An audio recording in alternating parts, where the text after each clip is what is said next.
All right, here we go, everybody. Welcome in. Glad to see you. Although you should have seen me last night and you didn't. Tried to go live. For those of you that were there with me at the time, one, I appreciate you for being up so late, and I'm sorry that happened. So let me explain to you what went down. I went live last night right after Ole Miss Tennessee wrapped up a 4-hour football game. Over 4-hour football game, thanks to a 20-minute delay. We'll get to that in a second. Get in here, go live, and my 10-year-old computer at least decided it needed to update, and it would not give me any other option besides to update right away. So, because of that, had to do it. You know, when you have a Dell, so I got this computer when I first started where I currently work, and it was a refurbished laptop. That was 7 years ago, and it was a used, refurbished Dell laptop. It functions, but that's all I can say about it. And it had to update, apparently, right as I went to try to go live with you last night, and it didn't finish updating until after midnight. Figured now would be better than last night, but there was a ton of you that were on, and I'm disappointed that I could not capture whatever the mood was after that game last night. But we're going to talk about it nonetheless. Welcome in. My name is Michael Borkey. If you're a first-time watcher, by the way, if you're on Twitter, you cannot comment or I cannot see your comments. So if you're on Twitter right now watching this and you want to be a part of it, I'd love to have you. Find me on YouTube, Michael Borkey on YouTube, or Facebook if you want. But find me on YouTube and just hop over there and you can comment. Please subscribe also, but you can comment like Brett did. Suggesting I go Facebook Live in those situations. Yeah, if something like that happens again, I'll scrap, all this stuff and just go raw live video instead of the banners and whatnot through their service. I'll just go live like on my phone or something while the update happens. That's a good suggestion. So if you want to be like Brett here, you got to be on YouTube in order to do it. In fact, I don't even see how many people are on Twitter right now. For some reason, the new thing just has kind of ruined that. So YouTube, Michael Borkey, Facebook under the same name. Subscribe to YouTube. And if you like what you hear, actually like the video, that would help me. That would help me a ton. So, boy, we got so much to talk about today. And now that we've kind of had something to sleep on, it's over now. And the emotions, if you will, from the game are at least simmering down somewhat.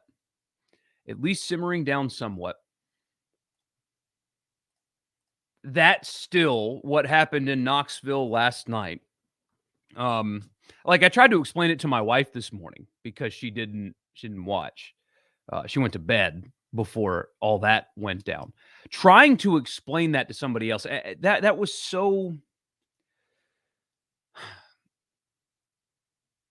just stupid, incredibly stupid. And when you have to escort your own cheerleaders and your own band out of the stadium because of how unsafe they were because of your own fans, that's all you really need to say, right?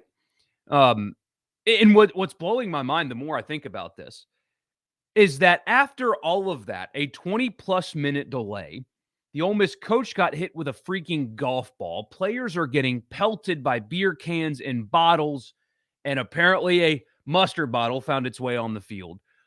All of that delayed the game 20 minutes, had to escort the band and cheerleaders out of the stadium, completely out of the stadium. They had to get them out of the stadium. The team had to stand in the middle of the field, and they were still getting pelted with stuff. And it wasn't just a few fans. There were hundreds of bottles on the field. Give me a break. That's not a few. Either way, and there was no penalty.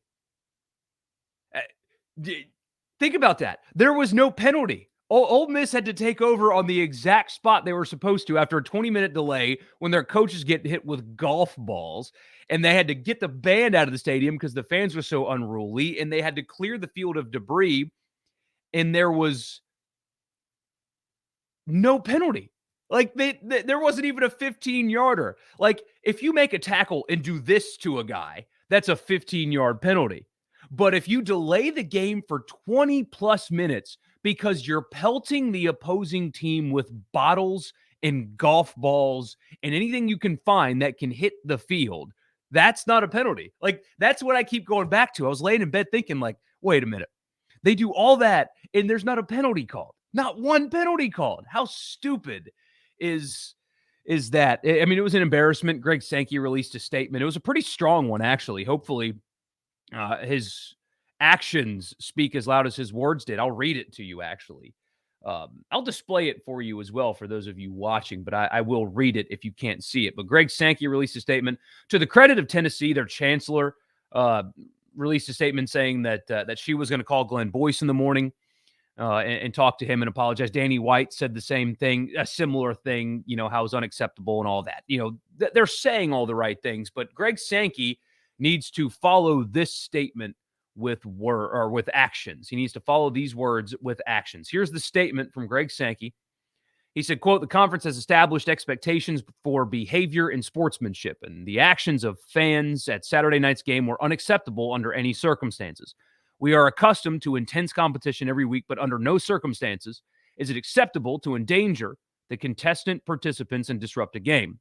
We will review existing conference policies and the commissioner's authority to impose penalties and communicate with the leadership at the University of Tennessee and all of the SEC's member universities to make certain this situation is not repeated." That is what Greg Sankey said. If it is within the commissioner's power to fine a coach because he tweets about officials, if it is within the commissioner's power to fine a program $100,000 because their fans took the field after a game, then it is absolutely within his power, or it should be, to punish Tennessee harshly for what happened here, because that was an embarrassment. It was a hell of an environment. You could feel it through television. It was a great environment and what should have been a really fun game, although the injury stuff was just really disrupted the flow. It was over a 4-hour football game. It was a tough watch at times. But that was, I mean, let's be honest with it, guys. It was trashy, disgusting, stupid, just incredibly stupid for that to have delayed a game, for a coach getting hit with a freaking golf ball, for players getting pelted with beers that are half empty, even more full than that. It's an embarrassment. It's stupid. It's pathetic. It's all of those things. All of those things can be true at once. It sounded awesome and nasty and everything you want from a college football environment and it got ruined by trash, literally and figuratively by trash. That was trash last night, simply put. And I do love the people that they're sharing the video from working on 3 years ago now, from after the Ole Miss Tennessee basketball game in Oxford, where people threw cups on the floor when the game was over. As some kind of gotcha. Here's the thing about that. At that time, that was trashy and disgusting and stupid. And most of you probably didn't listen to anything I did at the time, but myself and others, Richard Cross, who in part works for the school, he does the sidelines for football, did the same thing.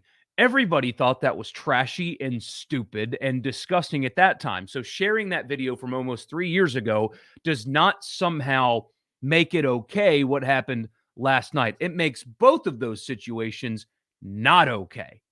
The whataboutism that people do is so stupid. Well, what about this thing that happened 3 years ago? I mean, you got to be consistent. That was stupid too. That doesn't justify your behavior. Actions of other people should not justify your bad actions. I can't stand that. The whataboutism.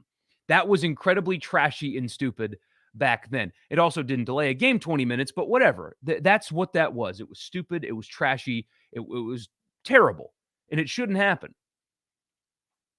That was 3 years ago.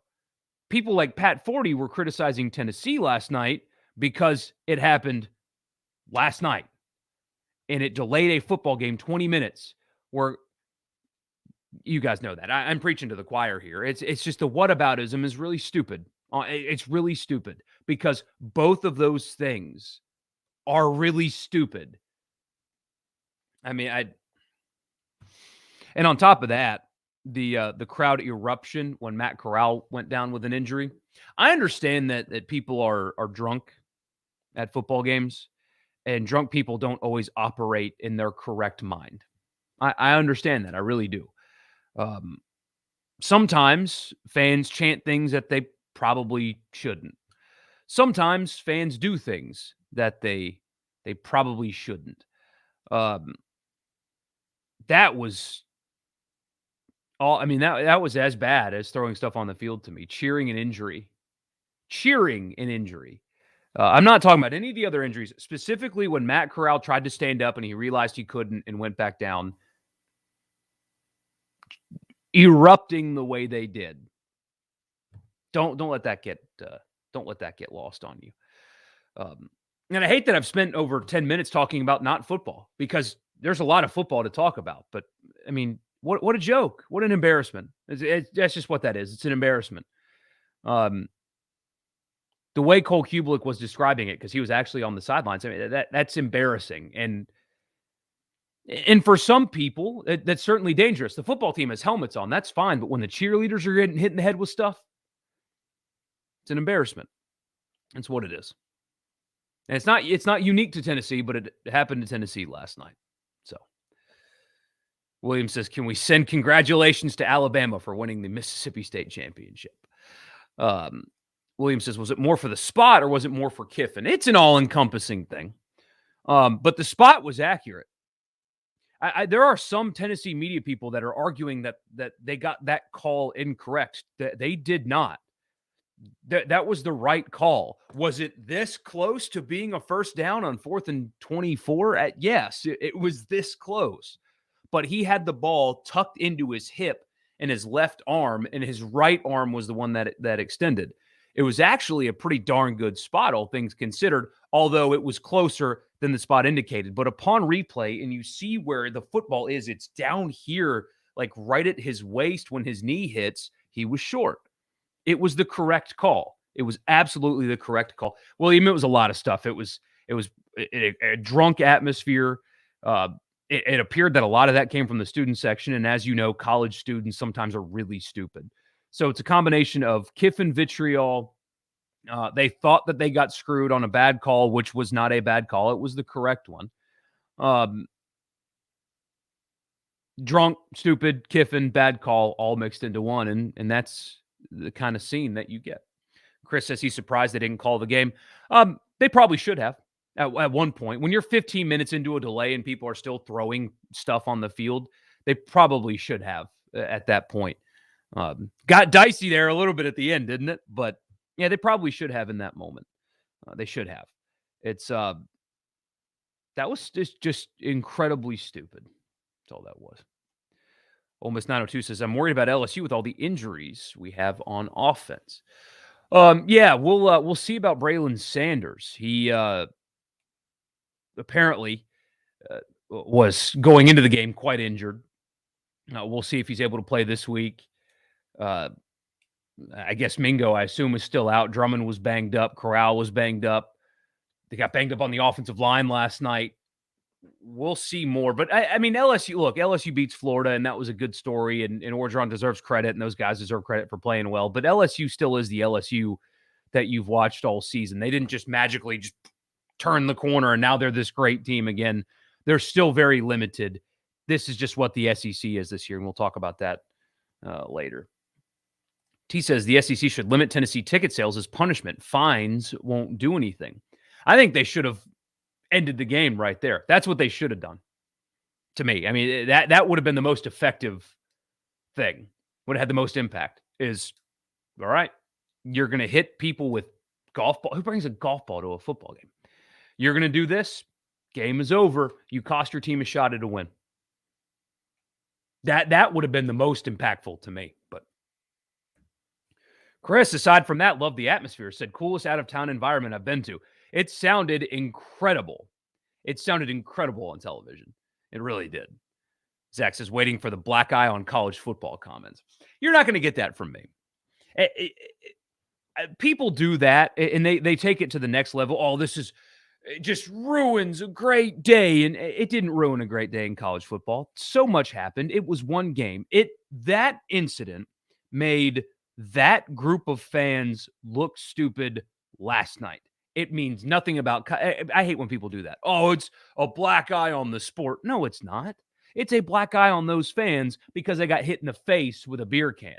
Like, that's the only thing it's a black eye on. It means nothing about college football or anything. It was a really stupid, gross thing that a few. By the way, the few thing, when there's hundreds of cans and bottles on the field, it's a little more than a few. But anyway, no, it's not a black eye on the sport or anything like that. It was a very stupid, a black eye on one fan base, and that's it. Sid says, suggestion, if a school is fined for disruptive behavior, as in last night's Ole Miss Tennessee game, the fine from the SEC NCAA should go to the other school scholarship fund. It's not a bad idea. It's not a bad idea at all. I think they do something with the fines that's not just pocketing the money, I think they do something with it. T also says, I felt incredibly bad for Corral last night, man. Got no help from receivers. Yeah, he should have had a much better day than he did. Like, you look at his passing numbers, and they're a little pedestrian. He had a long touchdown pass that Ja'Cour Pearson just dropped. It should have been a touchdown. It was a perfectly thrown football. Would have been a long touchdown. He just dropped the ball. Ja'Cour Pearson dropped another what would have been a long first down. Dontario Drummond dropped a first down. There were drops all over the field for him. But when you're without Sanders and Mingo going into the game, and then Drummond is banged up and your offensive line's banged up, the kid battled like hell last night. I mean, that was just a special performance. And it should have been the second only 200 game in SEC history. Manziel's the only other guy that's done that. But he was 5 yards short. Sack yardage is factored into rushing totals in college. It's a really stupid thing, but it is. So Corral last night was 21 of 38. Again, the percentage not great, but half a dozen or more easy drops last night. Had 2 touchdowns, that 1 interception. That was a bad decision. He hasn't made many this year. That was a bad one. That was a bad decision, a ball that was tipped, but tipped ball, no tipped ball. That was a bad decision. But the rushing totals, I mean, he put his team on his back. He 30 carries for 222 yards, but because of those 30 carries, he was sacked 5 times. It reduces back down to 195. Again, college football is really stupid that we factor in sack yardage to rushing totals. The NFL doesn't, college does. It's dumb. But throwing for 231, rushing for 195 on the road in front of 102,000 plus people, where your best receiver is out, or at least going into the season, you thought it was going to be. Drummond is higher volume in receptions. Mingo is out, and then Drummond is banged up, and then you're already down an offensive lineman, and his backup gets banged up in the game, so you're playing a third-string offensive lineman. Who's better than this in the? I mean, it just put his team on his back last night. Was beat up. I mean, the leggings that he was wearing were ripped at the knee, and he was bleeding out of his knee. He was banged up, hurt. His team wasn't playing well around him. I mean, drops, stuff like that. He got off kind of to a rocky start early. Just wasn't as accurate as he usually is early in the game. But on the road, 102,000 people, losing 2 receivers, offensive line in front of him banged up. It's a weird environment, weird game, and he puts out a performance like that. What else can you say about him other than that's what he is? He is just special. Matt Corral is just simply freaking special. And he showed you last night, just battled, man. Put the team on his back and battled. That was an elite performance when he didn't have his best stuff. That's the thing. What does a player do when they don't have their best stuff or the team around them is not playing well? How does a player respond? That's when you know you've got an elite level quarterback. When teams banged up around him and he wasn't sharp early, guys were dropping balls and they weren't executing well early, and he decided to win the game in a different way. That's what an elite quarterback does. He made one mistake. That was a bad mistake too, but he made one mistake, but he showed you exactly why he's elite. Wasn't going right. 102,000 rabid, insane fans, receivers down, offensive line down, put his team on his back anyway, and willed them to a win. That's one word, and that's elite. That is what Matt Corral is, and that's what he did last night. Chris, I'm glad you got out of there, man. He said, I'm glad we left early. That was a good call. Andrew says those kids are not old enough to remember 2009. Yeah, the student section was chanting a lot of F word Lane Kiffin last night. I don't want to use that word on here. I know I can, but I don't want to. Those kids didn't know what football was when Lane Kiffin left Tennessee. Like, the student section hated Lane Kiffin. You guys don't remember when he was the coach there? Give me a break. I barely remember 2009. I was 17, and I barely remember that. The kids in college now were 6 years old or whatever when that happened. It's just, anyway. But, I mean, hell, I would have done the same thing if I were them. Let's be honest. 3 and 6 year old didn't need to be in that. True. Good morning, y'all. Good morning, William. Glad to see you. And Chris says that was the loudest place he's ever been. What happened with the Corral fumble in the first quarter? So I believe they didn't explain it well. The only way I can rationalize that is he gave himself up. And once you give yourself up, although, it wasn't like a slide or anything, but he did stop. I mean, when a ball carrier, specifically the quarterback, gives themselves up, the play is over. And so that's what the ruling was there, or at least they didn't describe it well, but that's what I think they were trying to say, is that Matt Corral gave himself up. He ended the play, and when a guy gives himself up, the play is dead, and that's what happened there. Zach's asking if I watched the Auburn-Arkansas game. Bo Nix looked fantastic. He did. He really did. And that's 2 weeks in a row now where he's played well.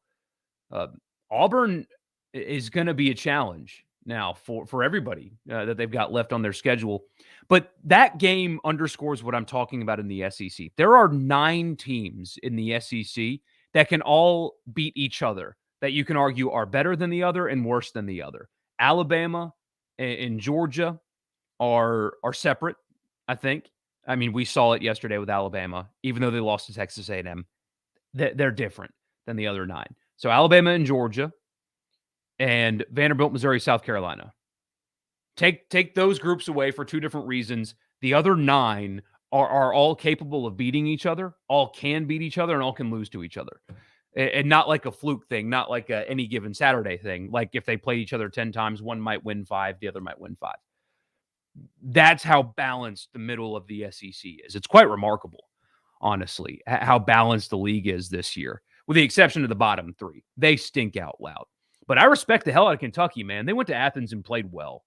They just don't have the horses that Georgia does, but Kentucky's for real. They're really good. They could win out. They absolutely could win out. It's a good football team. I learned a lot about that game, and it was mostly about Kentucky. I think they're legit. They're not national championship legit, but they're legit. They really are. William says, Vols fans should be banned from a few games. They should be punished, not the team. The team won't be. There won't be like a, no, it'll just be likely a fine. Possibly a 6-figure fine. Sid says the offense didn't click last night, talking about Ole Miss, but smart enough to know how to win. Well, here's the thing. I have written down here, Matt Corral, great defense MVP. When is the last time you've been able to say that Ole Miss won a football game because of defense? Maybe the bowl game last year, I guess. But they are the reason why Ole Miss won last night. Considering what Tennessee was going into this game, and they sacked Hendon Hooker 5 times. They finally brought some pressure and mixed up blitzes some, and it worked. Look at what happened when they mixed up some blitzes, did some stunting, brought extra men. Look at what happened. Hendon Hooker, 17 of 26 for 230 and 1 touchdown, was sacked 5 times. Yeah, that's a great defensive performance for this team anyway. And then you gave up 222 on the ground on 4.4 per carry. That, the way Ole Miss defensively played last night, that's all you, I mean, that's a great defensive performance. Considering what you have personnel-wise and how limited you are, And considering how just fast Tennessee goes and how sharp they were going into the game, that is a good performance. Sam Williams was exceptional last night. Mark Robinson had 5 tackles for loss last night. Jake Springer came back and played well, but it was Sam Williams and Mark Robinson. Those were your MVPs. But Ole Miss won because of defense last night. Say that out loud if you're an Ole Miss fan listening to this. Ole Miss won a football game because they played great defense. 2021 is a weird year, guys. It's a weird year, but that was a really nice bounce back performance. They answered the call. They needed to, and they did. And Springer being back was huge for that team. And Sam Williams was great, and Robinson was great, and they had a good plan and executed it. That's why they won. They got major stops. I mean, they gave up points early in the second half, but major stops late in the game in key moments. It was just good team win, good defensive win. They needed that badly, and they got it. They got it for sure. Didn't know if you already talked about it. I did, Brett, but yeah, Tennessee fans cheering when Corral went down. I mean, that's again, I know people get hopped up, juices flowing, intense environment, beer, liquor flowing, and do some things that they probably regret today.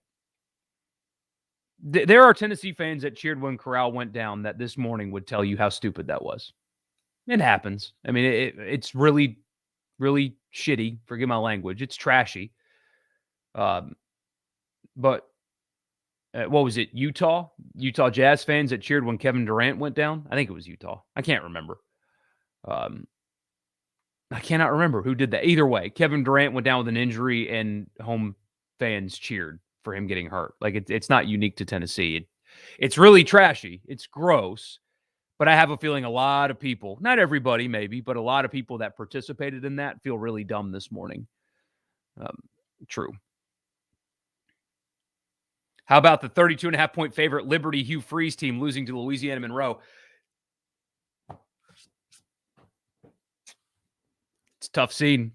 Pro Football Focus is still going to put Malik Willis as their number 1 quarterback, although he's thrown 6 interceptions in the last 2 games. Threw 3 last week against Middle Tennessee and 3 in a loss to Louisiana Monroe. But yeah, that's the best quarterback in America. Give me a break. And if you're at Ole Miss, almost weekly, we get messages from Ole Miss fans during the radio show about how they're scared of Liberty. I hope that you watch them play Syracuse because it was like a Friday night on ESPN, and then see what happened last night in Monroe. And please keep telling me about how Ole Miss should be scared of that Liberty team. Give me a break. It's a very Hugh Freeze game, though. So yeah, that's Ole Miss and Tennessee, mostly related to the crowd and how just embarrassing that is. And just simply embarrassing. But also, I'll say this, because I think it would be wrong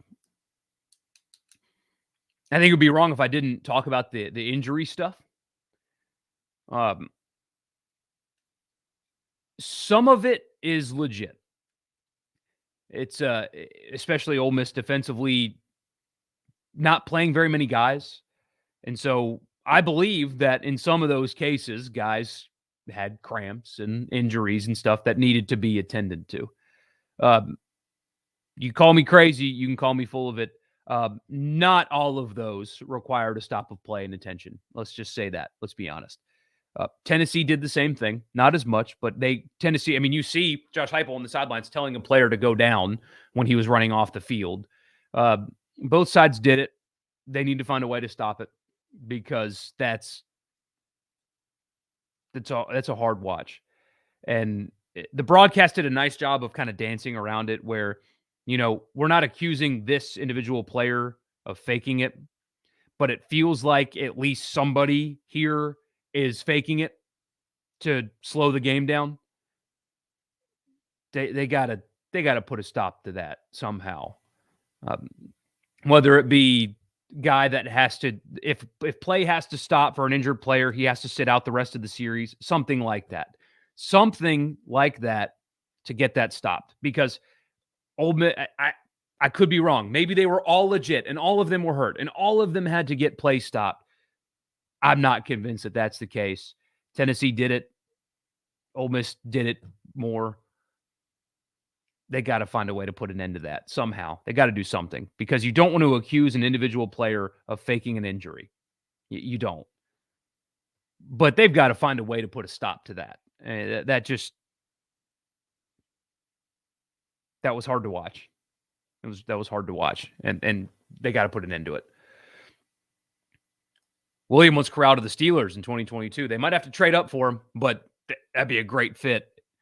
If you're a Corral fan, that's what you want. That's what you want. You want him to go to a place like that for sure. All right, let's turn the page. Just a good win for Ole Miss. Tough road environment. Defense played well. Got to get healthy, though. Injuries have mounted up on offense, and you hope that at least Braylon Sanders can go this week, but he's been banged up. He was banged up going into it, so we'll keep an eye on that for sure. Early line for LSU, Ole Miss by 9. I have just 7.5, 8, 9, somewhere around there, I think. Zach says, this is certainly Georgia's national championship to lose at the moment. The defense is terrifying, and I'd love to see it go against 2019 LSU. What a matchup that would be. This is Georgia's national championship year. If it doesn't happen now, it'll never happen. If it does not happen now, it will never, ever happen. But yeah, it feels like they're the best team in America. No doubt. It feels like they're the best team in America. All right, let's flip over to Alabama and Mississippi State. Just a rough showing, just tough night. Getting Alabama after a loss is frustrating as hell because this is what happens. 49-9 was the final score.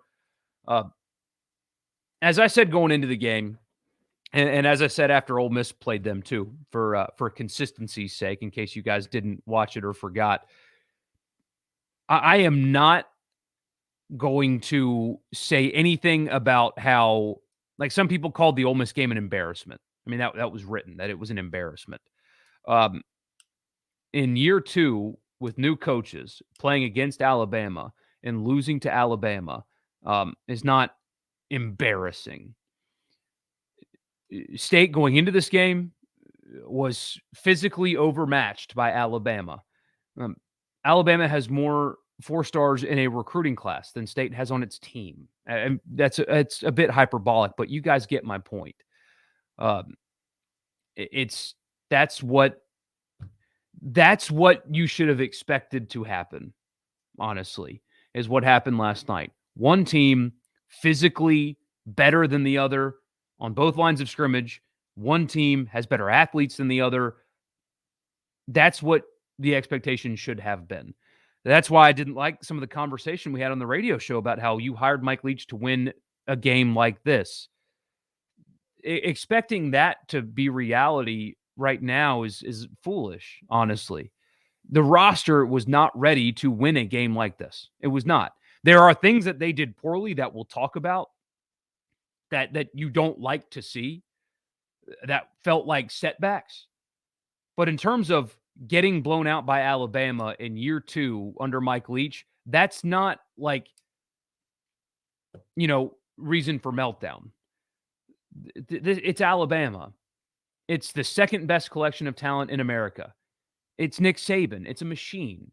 The roster is just significantly better than yours. If you have a reaction this morning of disappointment that the team didn't win, you were setting yourself up for failure going into this game. That being said, a couple of things that State did that are really concerning. Will Rogers made bad decisions. Will Rogers made bad decisions last night. A handful of them. Had 3 interceptions, really regressed in the protecting the ball side of things, really regressed in terms of protecting the football last night. And it kind of felt like, and again, it's Alabama, right? I mean, how much can we read into something like this? Because Alabama's just a lot better than Mississippi State and a lot better than Ole Miss too. Same thing I said a couple weeks ago. But Alabama's just a lot better than Mississippi State. But 55 pass attempts for 300 yards. That's 5.5 yards per attempt. I saw a check down last night to a receiver that was covered behind the line of scrimmage.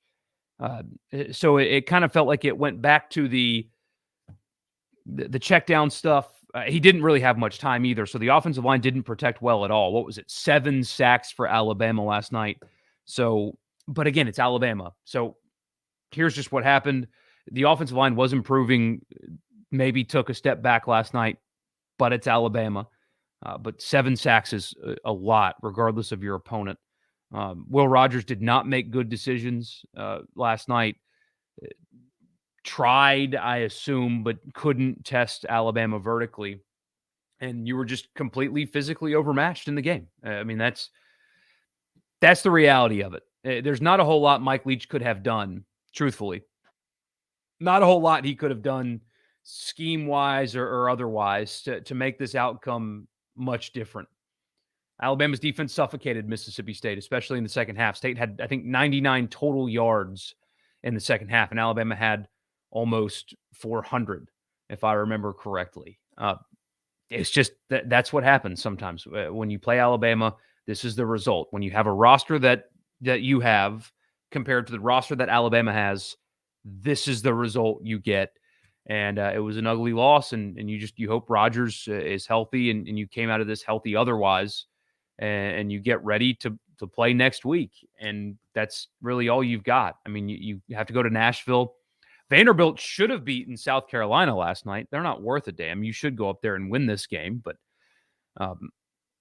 just if you came out of this healthy, that's all you can really ask for. Just a physical mismatch, a talent mismatch, and a quarterback that kind of pressed, it felt like. And this is the result you get. They came out with a good plan, but Jimmy's and Joe's, guys. Jimmy's and Joe's. Saxon, the numbers I posted earlier were all 15 points scored by State during the Saban era. 9 points was good enough for 5th most. Wow. So the numbers he gave out in the Saban era, Mississippi State against Alabama has scored 24, 20, 17, 10, 9, 7, 7, 7, 7, 7, 6, 3, 3, 0, 0 against Alabama. That's what they are. I mean, that's Nick Saban. That's Alabama. There's not a whole lot you can take away from this. You hope the regression that you saw up front and from Rodgers is only a product of who you played and not a step backwards, if that makes sense. Only a product of who you played and not a step backwards. But otherwise, you put your hands up. They have a better team, a better roster, better players. That's how this was always going to go. That's how this was always going to go. And if you were looking at this game with clear eyes, this should have been the least surprising result. That's not an anti-State thing. That's not an anti-Mike Leach thing. It's Alabama. That's the only factor here. They can get back on track with a win in Nashville next week, and probably will feel really good for those guys to have them be your opponent instead of who you just played. Weather the storm. Again, hopefully you're healthy. Hopefully Rodgers is healthy. I know he was banged up, but that's all you can really take away from this one, guys. It's just the roster discrepancy is near impossible to overcome. When Alabama's clicking like that anyway, when they execute the way they did last night. They didn't give Mississippi State what they gave Texas A&M. They didn't give them mistakes, dropped passes, turnovers, penalties. They didn't give that to State. And when you don't get that, you're not competing with these guys. Nobody in the SEC besides Georgia is competing with these guys when they execute like they did last night. Nobody. So, nationally, a few things to get to. I want to get to. I've got to get going a little bit. We're taking the little guy to the fair today, so that'll be fun. So yeah, a few other things to get to. LSU, Florida. Shout out to Coach Ed Orgeron and the guys that he still has on his roster. They didn't quit. They played hard for him. He's still going to lose his job. I mean, they're already canvassing candidates and they've got the money. He's going to lose his job. That felt really fluky, honestly, yesterday. And maybe I'm wrong, but one game does not a team make. And we have a bigger sample size at LSU being what we think they are as opposed to what they were yesterday. Dan Mullen, what the hell, man? All right, first of all, Anthony Richardson is better than Emory Jones, and that needs to be your starting quarterback for the rest of time. He's significantly better, but my gosh, what You want to talk about hot seats. I mean, he will not get fired after this year, regardless of what happens, but you cannot go to LSU, this LSU, and lose like that to this LSU team. Give up, 240 yards by one player in this game when LSU is awful, or has been awful, at running the football. What the hell is all I can think when I see that game, and when I look at it and watch it. That's all I was thinking is, what the hell's going on? What is this? A terrible, terrible loss for Dan Mullen. How Anthony Richardson is not the starting quarterback for that team, he needs to be moving forward. He's clearly better. Clearly better. I know he was banged up a little bit earlier this season, but yikes, what a loss that was. I saw some people saying that, oh, this is the win that can save Orgeron's job. No. Nope. One win at home against Florida in a season in which you have lost to Auburn, Kentucky by 1 billion, and UCLA does not save your job. They still have Alabama on the schedule as well. So, no. It might quiet it down for a week. Woodward knows what he's doing here. And no, this isn't one of those Les Miles won one game and he's going to save his job kind of situations. It's a little bit different. We got to take Cincinnati seriously. They're going to move up to number 2. They're not going to lose a game. Cincinnati's not going to lose a game for the rest of the season. It's not going to happen. They have a really good an elite level running back. Secondary's good. Their defensive backs apparently are both like NFL caliber guys. Ritter's good. Not Rattler. He got benched and his backup is awesome. Ritter's good. I mean, Cincinnati's not going to lose a game for the rest of the year. If they get left out, if they do run the table and they get left out, we're wasting our time with the college football playoff. Just wasting our time with it. If Cincinnati runs the table, I said this last week, but it's true. If Cincinnati runs the table, in 2 years, their one loss will be, a 2-point loss in a bowl game to Georgia. That would be their one loss in 2 years. That team, if they win out, has to make the play. They are a playoff team.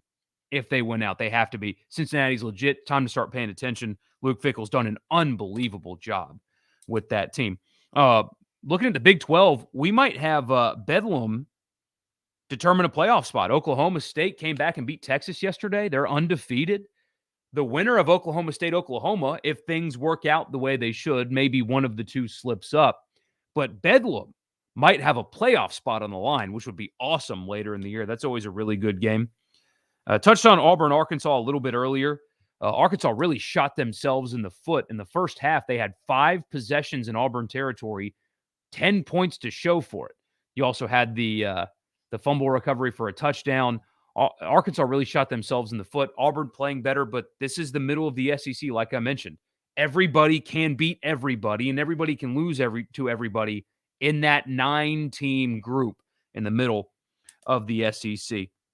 Talked about this a second earlier as well. I'm running through these quick, guys. I got to get going. But Kentucky scrappy. I respect. I mean, Mark Stoops has done a great job. That's a good football team. That's a good football team. They covered the spread for what that's worth. But shout out Kentucky for playing well, representing well. They're tough, man. They're really tough. And I know they're on state schedule coming up. That's going to be a tough game. They can play, and they're physical. I think they're limited at quarterback somewhat, but they can really play. And good on the lines of scrimmage, tough, rarely blow assignments, like really disciplined football team. I respect Kentucky. I do. Nobody's scoring on Georgia, but they represented well. They proved that they deserve the ranking that they have. I don't think they should drop much. They will because people are stupid. They shouldn't drop much. I think they're legit. Iowa lost, thank God, because now we can stop talking about that. Iowa was not the second best team in the country. They had the worst offense in the Big Ten. I figured they were going to run the table because their schedule was a joke until they got smoked by Ohio State or Michigan in the Big Ten championship game. Now we don't even have to worry about it. Iowa cannot score. And when you cannot score, you cannot win. It's really that simple. If you can't score, You can't win. Iowa cannot score. I'm glad we can put that storyline to bed. They should free fall in the rankings, honestly. I think that every team in the SEC but the bottom three would beat Iowa. Like, not I think they could. Like, I think they would beat Iowa. I'm glad that storyline's dead. Big laugh out loud at Liberty. I mean, that's just hilarious. Like, that is so funny. I can't believe there are Ole Miss fans that are scared of Liberty. I cannot believe that. If an NFL team takes Malik Willis over Matt Corral, they're asking to lose. They're asking to lose. It'll probably be the Atlanta Falcons. But anyway, that was hilarious. A&M made easy work in Missouri. Missouri's really bad, guys. Really bad. Missouri, South Carolina, and Vanderbilt are by far the worst teams in the SEC. I feel bad for Vanderbilt, though. Lost last night. That was tough. Had a lead. South Carolina drove down the field, scored a touchdown with under a minute left, and that was your ball game. 21-20 was the final there, though. But Clark Lee's got his boys playing hard. But now Ken Seals is out. So there you go for Mississippi State. You might see Vanderbilt's backup quarterback in this one. See if there's anything else that I have not touched on that I should with you guys.